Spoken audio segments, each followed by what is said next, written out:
দিক্কালাদ্য নবচ্ছিন্ন অনন্ত চিন্মাত্রমূর্তয়ে স্বানুভূতে কমনায় নমো শান্তায় তেজসে ঋতম আত্মা পরম ব্রহ্ম সত্যমিত্যাদিকাবুধৈ কল্পিতা ব্যবহারার্থম সংজ্ঞাতস্য মহাত্মনঃ। যোগ বাসিষ্ঠ সার শুদ্ধি নিরূপণ প্রকরণ 7 নম্বর শ্লোক। এই 7 নম্বর শ্লোক পড়ার জন্য এখানে বলা হবে জাগ্রত, স্বপ্ন, সুষুপ্তি, এই 3 অবস্থার মধ্যে দিয়ে আমরা চলি।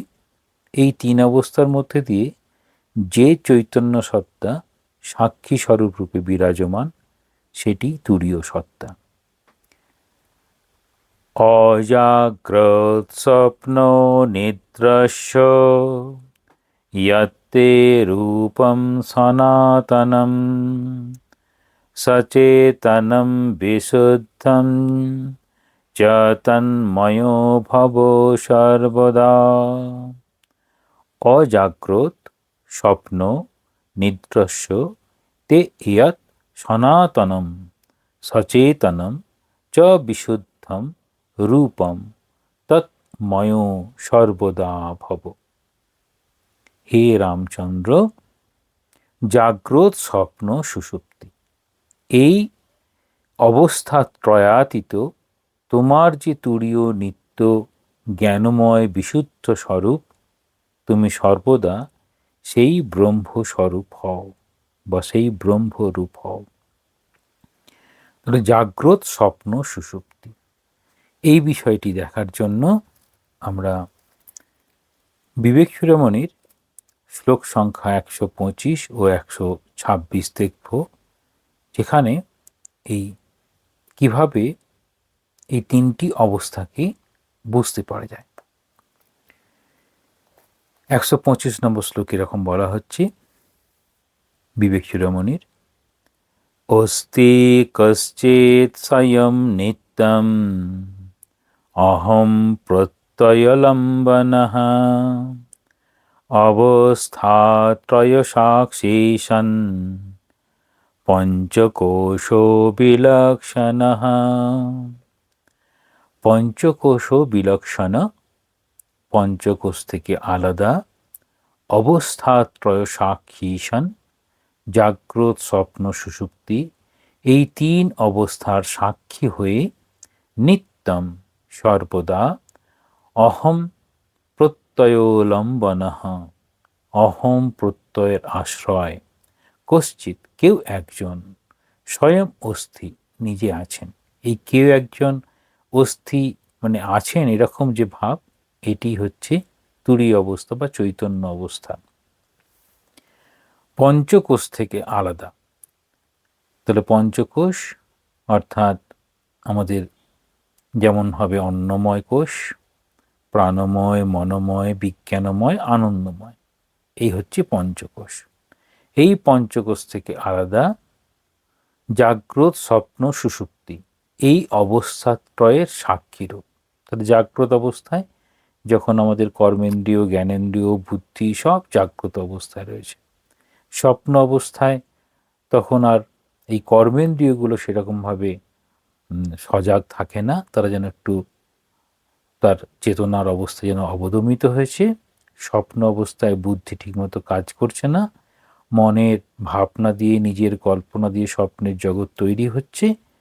তারপর গভীর ঘুমের সুষুপ্তি, সেখানে এই জাগ্রত অবস্থার ইন্দ্রিয়গুলো যেন ঘুমিয়ে পড়েছে। স্বপ্ন অবস্থায় মন যেরকম তৈরি করছিল জগৎ, সেটিও থেমে গেছে। তারপরে সুষুপ্তি অবস্থা। এই 3টি অবস্থার সাক্ষী স্বরূপ এবং জীবের আমি বোধের নিত্য অধিষ্ঠান রূপে কেউ একজন স্বয়ংই রয়েছেন। আমাদের জীবের মধ্যে, মানে আমাদের প্রত্যেক জীবের মধ্যে জীবাত্মা রূপে যে আমি বোধ, সেই বোধের কথা বলা হচ্ছে। ব্যাখ্যা বলছেন, অস্তি কশ্চিৎ স্বয়ং নিত্যম অহম প্রত্যয়লম্বনঃ। এমন একজন কেউ নিজে নিজেই আছেন। এখানে একটা কেউ আছেন ধরে নিলে বুঝতে সুবিধা হয়। যদি অদ্বৈত বেদান্ত মতে কেউ নেই, চৈতন্য নিজেই আছেন, কিন্তু দ্বৈত ভাবনা দিয়ে ভাবা, যেমন হয় দ্বৈত ভাবনা দিয়ে জগৎ দেখা, স্বপ্নের জগৎ তৈরি করা, ঠিক বোঝার সুবিধার্থে গুরু শিষ্যকে বোঝাতে চাইছেন যে এই যিনি একজন আছেন সেটি যেন সর্বদা অহম জ্ঞানের অধিষ্ঠান স্বরূপ। তিনি অবস্থাত্রয় সাক্ষী সন পঞ্চকোশ বিলক্ষণ। পঞ্চকোষ থেকে আলাদা জাগ্রত, স্বপ্ন, সুষুপ্তি এই তিন অবস্থার সাক্ষী স্বরূপ হয়ে আছেন। নিজে নিজেই আছেন, মানে তিনি অন্য কারোর উপর নির্ভর করেন না। অনপেক্ষ তিনি, তার অস্তিত্ব অন্য কিছুর উপর নির্ভর করে না। জাগ্রত, স্বপ্ন, সুষুপ্তি এই তিন অবস্থার সাক্ষী রূপে আত্মা আছেন। তাহলে একটা যেন বোঝানোর সুবিধার্থে আত্মা আছেন, সবসময়তে আছেন। জাগ্রত, স্বপ্ন, সুষুপ্তি তিন অবস্থায় আছেন। সুষুপ্তিতে বুঝতে পারা যায় না তিনি যে আছেন, কিন্তু কেউ একজন আছেন, যেন আমরা ঘুম থেকে গভীর ঘুমের পরে বলি খুব সুন্দর ঘুমিয়েছিলাম, তাহলে কেউ একজন দেখছিল আমাকে। জাগ্রত অবস্থায় আমাদের জগতের সঙ্গে দেওয়া নেওয়া চলতে থাকে। এই দেওয়া নেওয়া বলতে জগতের সঙ্গে আমি কীরকমভাবে দেখছি, তাহলে দেখার বিষয়টাকে গ্রহণ করলাম, তাহলে দেওয়া হলো নেওয়া হলো দুটোই হয়। আমরা প্রথমে নিই, তারপরে তার পরিপ্রেক্ষিতে যা আমাদের প্রতিক্রিয়া সেটা হচ্ছে দেওয়া। প্রথমে নিই, তারপরে দিই, এই দেওয়া নেওয়া চলতে থাকে। তিনি আছেন বলে স্বপ্নে আমরা মনোজগতে ঘুরে বেড়াতে পারি, তিনি আছেন বলে। আর সুষুপ্তিতে দেহ, মন, বুদ্ধি যখন লয় হয়ে যায়, অর্থাৎ কর্মটা যেন হারিয়ে গেছে, সবগুলো যেন থেমে যাচ্ছে, তখনও সেই আত্মা জেগে থাকেন দ্রষ্টারূপে, সাক্ষীরূপে। তিনি পঞ্চকোশ বিলক্ষণ। আমাদের আত্মার উপর 5টি কোষ আছে: অন্নময়, প্রাণময়, মনোময়, বিজ্ঞানময় ও আনন্দময়। এই 5টি কোষ। অন্নময় কোষ আমাদের এই স্থূল শরীর, প্রাণময় শক্তির মাধ্যমে যে নিজেকে প্রকাশ করি সেটি প্রাণময়, যে কারণে আমরা বলি প্রাণ চঞ্চল, বেশ নড়াচড়া করছে, কর্ম করছে। আবার কখনো কখনো প্রাণটা ম্রিয়মান হয়ে যায়, কখনো বিমর্ষ, হতাশা, রোগগ্রস্ত অবস্থা। মনোময়, মনের মধ্যে বিচিত্র রকম খেলা চলতে থাকে, সংকল্প, বিকল্প, রাগ, অভিমান এসব। বিজ্ঞানময়, বিচারকালীন অবস্থা, ভালো মন্দ বিচার, স্মৃতির সঙ্গে যুক্ত হয়ে বর্তমানের কোনো জিনিসটা ঠিক না ভুল বিবেচনা করা, বিজ্ঞানময় কোষ। আর সব কিছুর মধ্যে আমাদের আনন্দ পাওয়ার চেষ্টা, সেটি আনন্দময় কোষ। এসব আমাদের সব সূক্ষ্ম শরীর। এই আনন্দময় কোষ হচ্ছে আমাদের কারণ শরীর। তাহলে অন্নময় স্থূল শরীর, সূক্ষ্ম শরীর প্রাণময়, মনোময়, বিজ্ঞানময়, আর আনন্দময়কে বলা হচ্ছে কারণ শরীর। এই কোষগুলি আত্মার উপর একটির পর একটি যেন আস্তরণ, অর্থাৎ খাপের মতো একটার পর একটা আছে। আত্মা কিন্তু এদের থেকে আলাদা। এবার 126 নম্বর শ্লোক দেখি।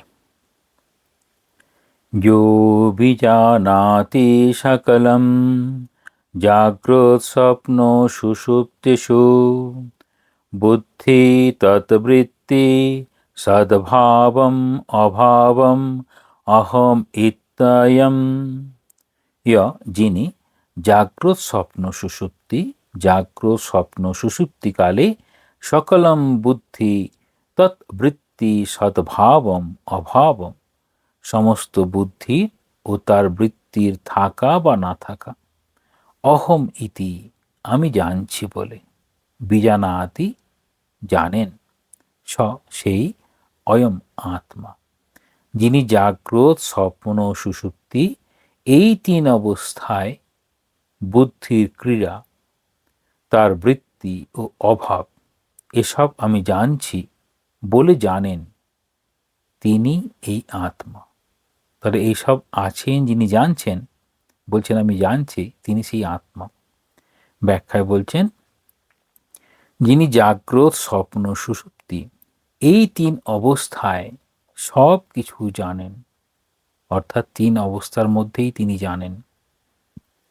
যিনি বুদ্ধি তদ্বৃত্তি, বুদ্ধিও তার বৃত্তি, সদ্ভাবম অভাবম, সদ্ভাবম মানে থাকা, অভাবম না থাকা, সৎ ভাবম সৎ আছে, আর সৎ অভাবম সৎ না থাকা, এই সমস্তকে অহম ইতি বিজানাতি, আমি জানছি বলে যিনি জানেন তিনি হচ্ছেন অয়ম, এই আত্মা।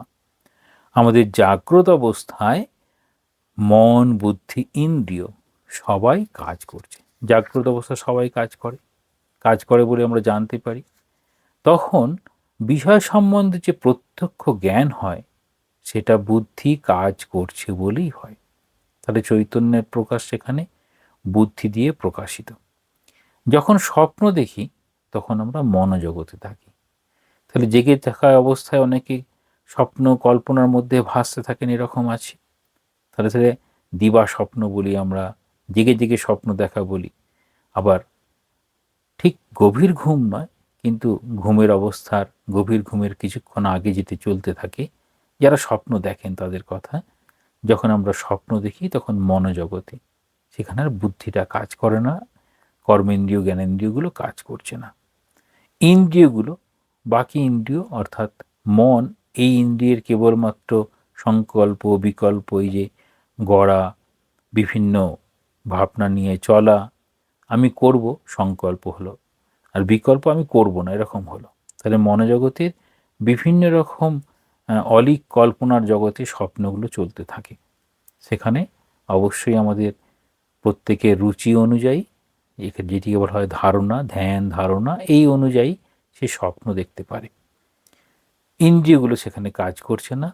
স্বপ্নের জগৎ চলে হচ্ছে অন্তঃকরণের মাধ্যমে। অন্তঃকরণেই ভাগগুলো আছে, মন, বুদ্ধি, চিত্ত, অহংকার, এই অন্তঃকরণের 4টি অংশ। সেখানে বুদ্ধির বৃত্তিগুলো আছে, কিন্তু তার কোনো বাস্তব ক্রিয়া নেই।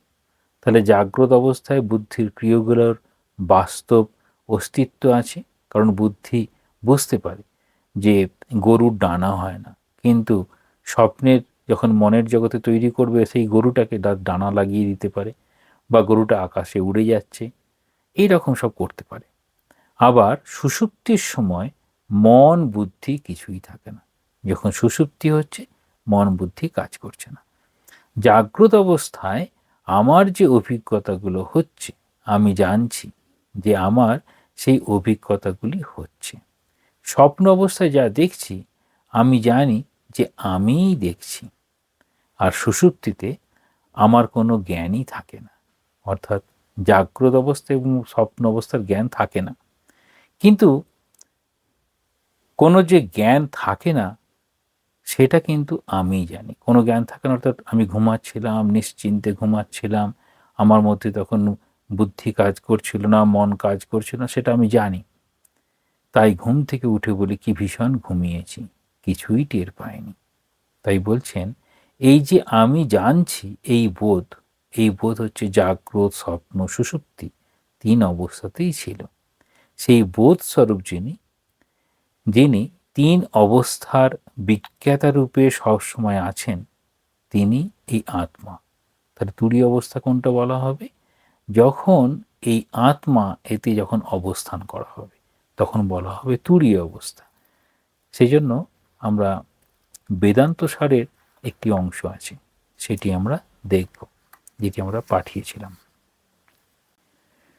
বেদান্ত সারের তুরীয় চৈতন্য, এটি রয়েছে 49 নম্বর শ্লোকে। বন বৃক্ষ তদ অবচ্ছিন্ন আকাশয়, জলাশয় জলগত প্রতিবিম্বাকাশয়,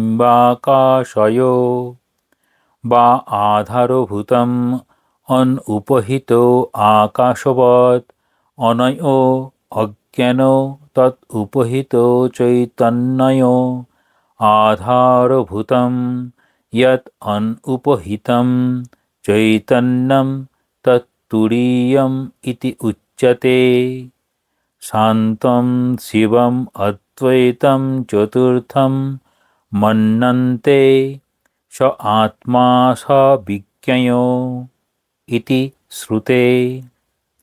বলছেন বন অবচ্ছিন্ন আকাশ ও বৃক্ষ অবচ্ছিন্ন আকাশের অথবা জলাশয়ে প্রতিবিম্বিত ও জলে প্রতিবিম্বিত আকাশের উভয়ের আধারভূত আকাশ যেমন অনুপহিত শুদ্ধ আকাশ বলে তুরীয়, তেমনি ব্যষ্টি ও সমষ্টি অজ্ঞান উপহিত চৈতন্য যথাক্রমে প্রাজ্ঞ ও ঈশ্বরে আধারভূত অনুপহিত চৈতন্যকে তুরীয় বলে। মান্ডুক্য উপনিষদে বলা হয়েছে জ্ঞানীগণ সর্বদোষ মুক্ত মঙ্গলময় অদ্বৈত চৈতন্যকে চতুর্থ তুরীয় মনে করেন। তিনি আত্মা, তাকে জানতে হবে। তাহলে কিরম বলছেন, টিকাতে সুন্দরভাবে ব্যাখ্যাটা রয়েছে। বৃক্ষ ও বন সীমিত আকাশ ছাড়িয়ে সকল উপাধি বিনির্মুক্ত অসীম আকাশ যেমন শুদ্ধ। তাহলে বলছেন বৃক্ষ ও বন সীমিত আকাশ, আকাশ হচ্ছে স্থান। তাহলে একটা বৃক্ষ আকাশের অল্প একটু জায়গা নিয়ে থাকবে, আকাশ মানে স্থান। বন সীমিত অর্থাৎ অনেক বড় আকাশ। তাহলে বৃক্ষ বন সীমিত আকাশ ছাড়িয়া সকল উপাধি বিনির্মুক্ত অসীম আকাশ। তাহলে আমি কেবলমাত্র স্থানটা নিলাম, অর্থাৎ বৃক্ষ যে পরিমাণ জায়গা জুড়ে ছিল আর গোটা বন যে পরিমাণ জায়গা জুড়ে ছিল, শুধু স্থানটাকে নিলাম। সেখানে বলা হলো আকাশ, অনন্ত আকাশে যেন অসীম আকাশের খুব ক্ষুদ্র জায়গায় একটি বৃক্ষ, তার তুলনায় বড় সেটি হচ্ছে বন। তাহলে বৃক্ষ যে বৃক্ষ সীমিত আকাশ, তার তুলনায় বন সীমিত আকাশ আরও বড়। আর যদি যেখানে বৃক্ষ বন সব কিছুকে একদম অনন্ত করতে পারি, তাহলে বলা হবে যে অসীম আকাশ যেমন শুদ্ধ। এখানে বলছেন শুদ্ধ আর অশুদ্ধের মধ্যে একটি যেন সীমিত হয়ে গেছে, তাই জন্য এখানে অশুদ্ধ। অসীম সেটি যেন শুদ্ধ।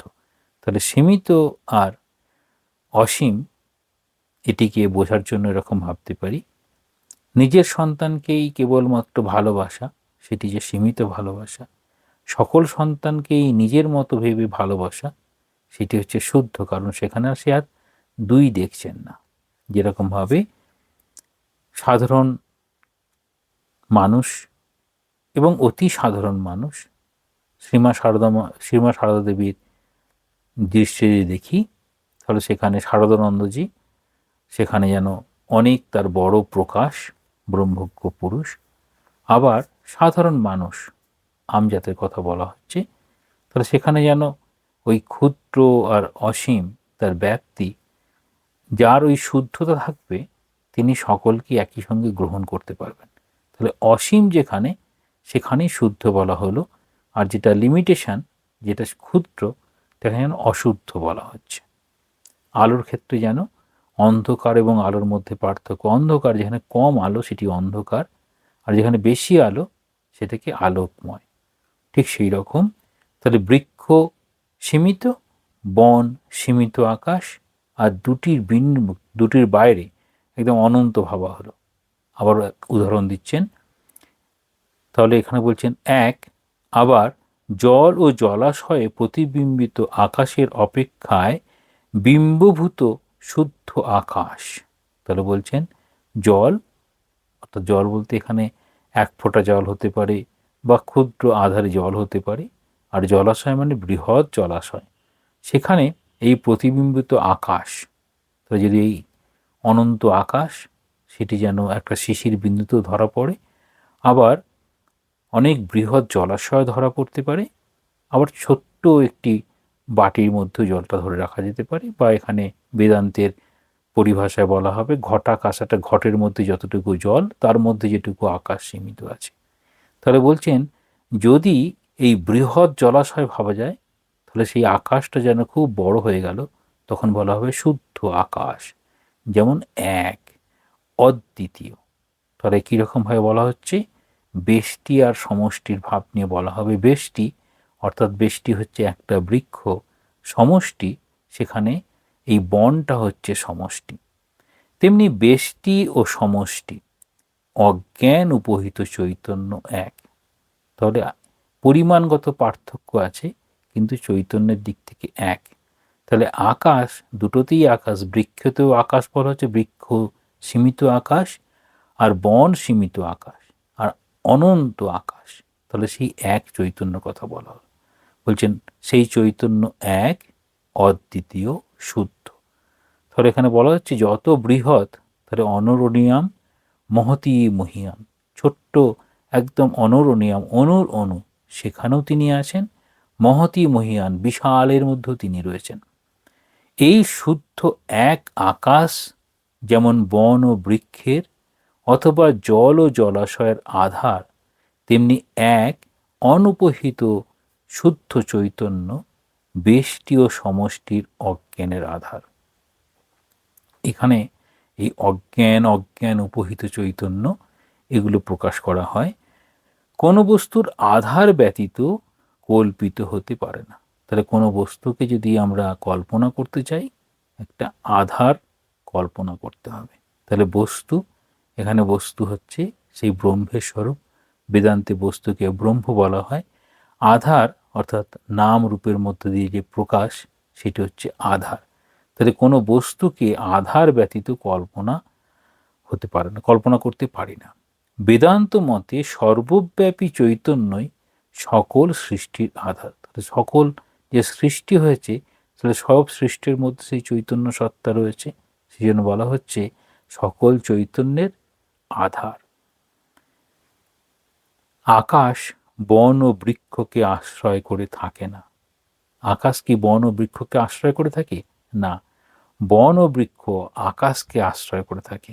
আকাশ দান না করলে, আকাশ যে স্থান, দান না করলে সৃষ্টি হতে পারে না। তাহলে একটা গাছ বীজ ছিল, সে এত বড় গাছ হয়েছে, তার একটা এত জায়গা লেগেছে, সেই স্থানটা জুড়ে রয়েছে। সেটা আকাশটা যদি সেই স্থান না দিত, তাহলে গাছটি যেন এত বড় হতে পারত না। তাই আকাশকেই বন ও বৃক্ষের আধার বলা হয়েছে। তাহলে সেই আকাশ মানে স্থান জুড়ে যেন সেটি রয়েছে, তার আধার হলো।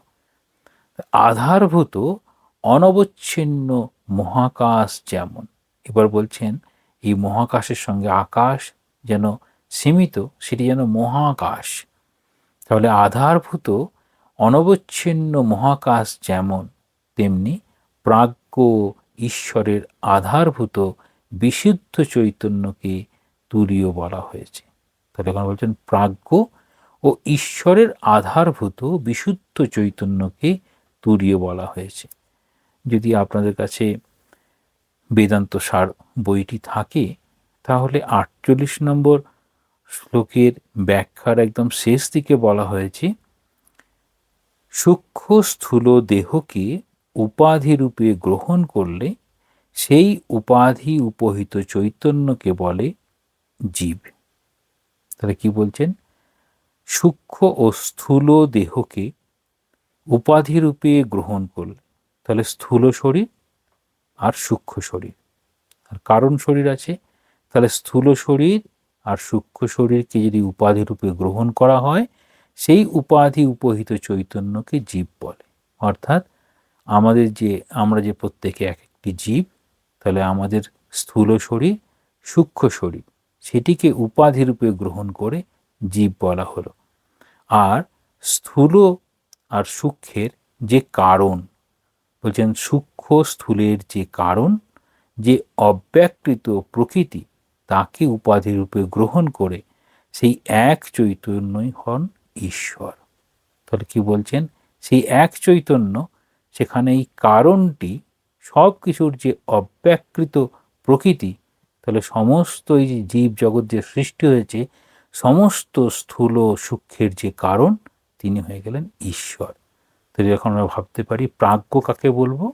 এখানে যেমন বলেছেন প্রাজ্ঞ ও ঈশ্বরের আধারভূত বিশুদ্ধ চৈতন্যকে তুরীয় বলা হয়েছে। তাহলে প্রথমে ভাবতে হবে এই প্রাজ্ঞ চৈতন্যটা কি? না প্রাজ্ঞ চৈতন্য হচ্ছে কারণ শরীর। তাহলে আমাদের মধ্যে যে সূক্ষ্ম শরীর, স্থূল শরীর আর কারণ শরীর আছে, সেই কারণ শরীর উপাধিযুক্ত চৈতন্য হয়ে সুষুপ্তি অবস্থায় যে জীবের চৈতন্য রূপে প্রকাশ করা হয় আমি বোধ, সেটিকে বলা হয় প্রাজ্ঞ চৈতন্য। আর ঈশ্বর কি না এই সমষ্টি, যা কিছু ঘটেছে সেই সমষ্টি মায়া উপহিত চৈতন্য। তাহলে ব্রহ্ম তিনি মায়ার সঙ্গে যুক্ত হয়ে এই জীব জগৎ সৃষ্টি করলেন। যখন সৃষ্টি করলেন তখন এই মায়া উপহিত চৈতন্য রূপে তিনি ঈশ্বর হলেন।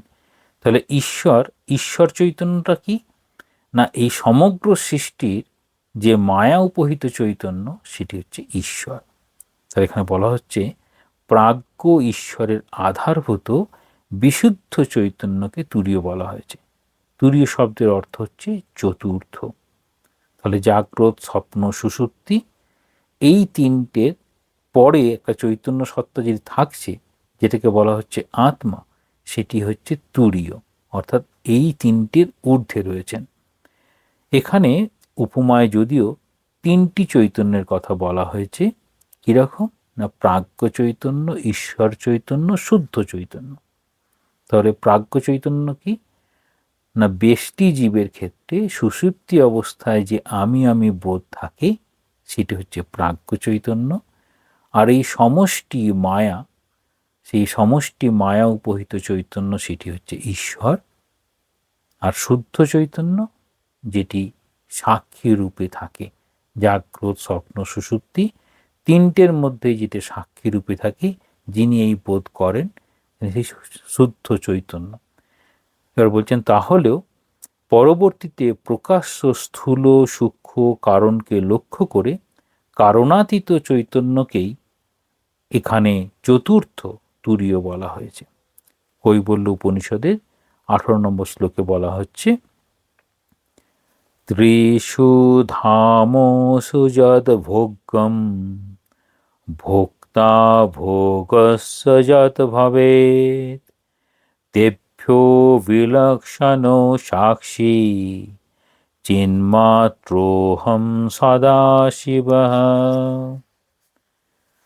তিন লোকে যা কিছু, এই জাগ্রত, স্বপ্ন, সুষুপ্তি, এই তিন লোকে যা কিছু ভোগ্য বস্তু, ভোক্তা জীব ও ভোগক্রিয়া হয়েছে, অনেকে বলা হয় স্বর্গ, মর্ত, পাতাল, এরকমভাবে তিন লোক দেখা হয়। কিন্তু বেদান্ত সার মতে জাগ্রত, স্বপ্ন, সুষুপ্তি তিন অবস্থাকে তিন লোক।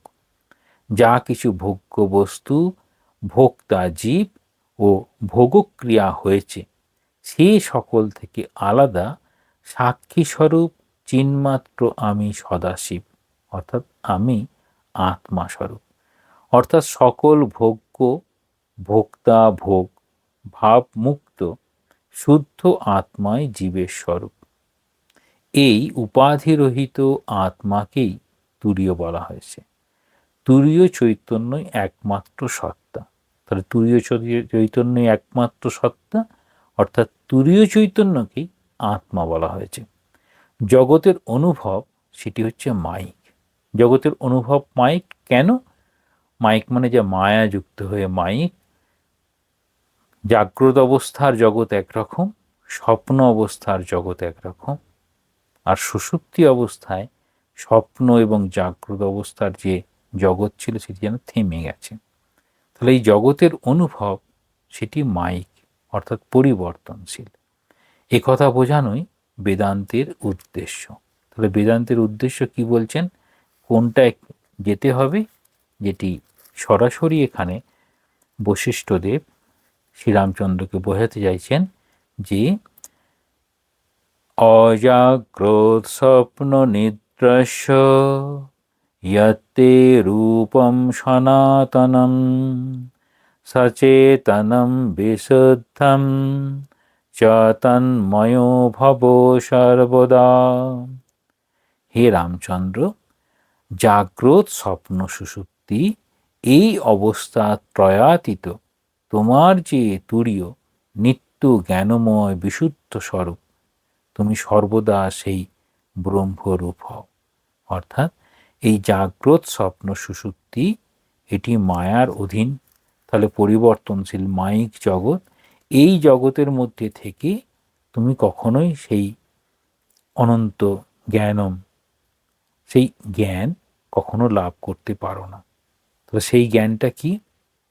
ব্রহ্মের সত্তা বলে বলা হয়। তিনি কীরকম? তিনি সৎস্বরূপ, চিৎ স্বরূপ আর আনন্দ স্বরূপ। সচ্চিৎ আনন্দ। এখানে যেহেতু অদ্বৈত বেদান্তর মত, সেজন্য সেখানে জ্ঞানটি প্রথম ধরা হবে। তাহলে তুরীয় হচ্ছে নিত্য জ্ঞানময় অবস্থা, অর্থাৎ আত্মা শুদ্ধ ভাব। সেজন্য বলছেন জ্ঞানময় বিশুদ্ধ স্বরূপ। তাহলে যেখানে জ্ঞান সেটিই বিশুদ্ধ, আর যেখানে জ্ঞান থাকে না সেটি হচ্ছে অশুদ্ধ। তাহলে জ্ঞানময়, বিশুদ্ধ জ্ঞানময় স্বরূপ এখানে অবস্থান করতে বলছেন। অর্থাৎ এই জগতে থেকে, অর্থাৎ জাগ্রত স্বপ্ন সুষুপ্তি বা এই ব্যবহারিক জগতে থেকে ঠিক মতো ব্যবহার যদি ঠিক করতে হয়, তাহলে একজনকে এই বিশুদ্ধ জ্ঞান লাভ করতে হয়। তাহলে এই ব্রহ্মস্বরূপ হয়ে শ্রীরামচন্দ্র সবসময় অবস্থান করতেন। তিনি এই জ্ঞানেতেই অবস্থান করতেন বলে এটি তিনি বলতে চাইছেন। এই অবস্থাত্রয়, আমাদের যে জাগ্রত স্বপ্ন সুষুপ্তি, যে তিনটি অবস্থা আছে, এই অবস্থাত্রয়ের অতীত, এর ঊর্ধ্বে যেটি রয়েছে তুরীয় অবস্থা, সেই তুরীয় অবস্থাতে যিনি যত তার ভাবনাকে রাখতে পারবেন, তত তিনি সত্যকে প্রতিষ্ঠা করতে পারবেন। তাহলে বলছেন এই জাগ্রত স্বপ্ন সুষুপ্তি আমরা কেন সাধারণভাবে প্রভাবিত হয়ে পড়ি? না, জাগ্রত অবস্থায় যা কিছু, সেটাই আমাদের চরম সত্য হয়ে দেখা দেয়। তাহলে চরম সত্য অর্থাৎ এই মায়িক জগৎটা কখনো যদি সত্য হয়, তাহলে সেখানে এই আত্মার জগৎ বা যেটিকে বলা হয় ব্রহ্মময় জগৎ, সেটিকে ধরা সম্ভব হবে না। তাহলে বলছেন যে তুরীয় অবস্থায় নিত্য জ্ঞানময় বিশুদ্ধ স্বরূপ, সেই স্বরূপটা আমাদের প্রকৃত সত্তা, সেই স্বরূপে যাওয়ার জন্য আমাদের উপদেশ দিচ্ছেন। এই জাগ্রত স্বপ্ন সুষুপ্তি এই সম্পর্কে আমাদের সবসময় সজাগ থাকার জন্য বলা হয়।